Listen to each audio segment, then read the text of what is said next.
طالبت الجمعية العامة للأمم المتحدة في قرار حظي بغالبية واسعة بانسحاب فوري للقوات الروسية من أوكرانيا. رحب وزير الخارجية الأوكراني ديمترو كوليبا بالقرار، مشددا على أن بلاده ستواصل سعيها لاستعادة وحدة أراضيها. So the vote just took place. 141 member states of the United Nations reiterated their unequivocal support to Ukraine's territorial integrity and sovereignty. Then they reiterated their demand to the Russian Federation to withdraw its armed forces from Ukraine within its internationally recognized borders. We are satisfied with the outcome, and the message is clear. It doesn't matter what Russia tries and how it attempts to undermine international order, and the coalition in support of Ukraine's territorial integrity, it fails one time after another.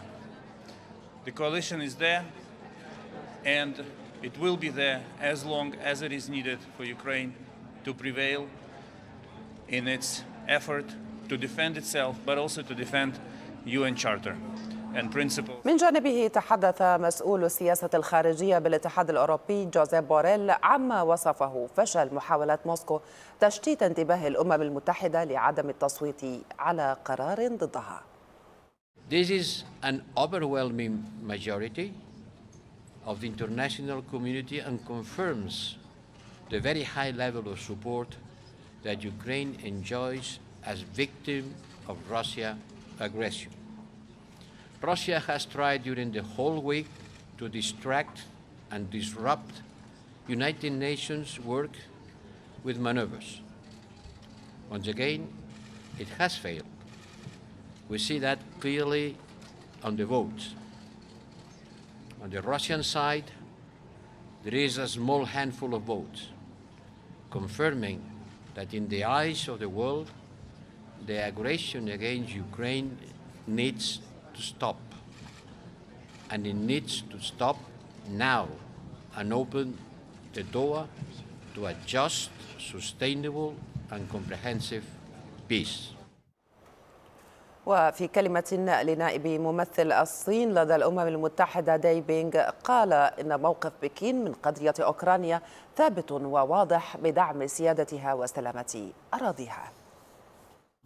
乌克兰危机至今已有1年，冲突呈现长期化、扩大化趋势，无数民众遭受巨大苦难，外溢影响日益加剧，我们对此深感担忧。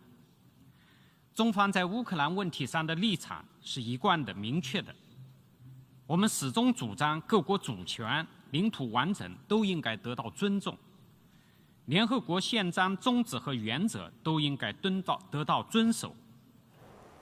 أعلن البيت الأبيض عن اجتماع افتراضي للرئيس جو بايدن ومجموعة السبع مع الرئيس الأوكراني فلاديمير زيلينسكي بمناسبة مرور عام على الغزو الروسي.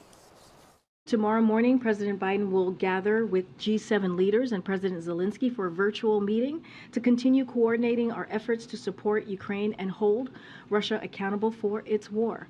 1 year ago, this group came together just mere hours after Russian tanks rolled into Ukraine to impose unprecedented costs on Putin and his cronies. We've worked together to provide Ukraine with the security, economic and budget humanitarian and energy assistance it needs.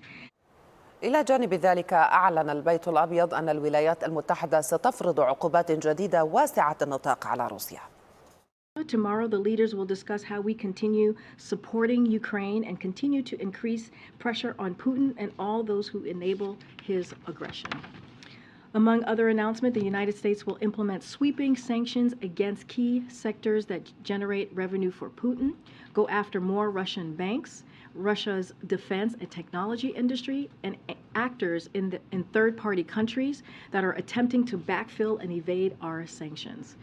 We will also announce new economic, energy, and security assistance to help the Ukrainians continue to succeed on the battlefield, protect its people from Russian aggression, and enable the Ukrainian government to provide basic services such as electricity and heat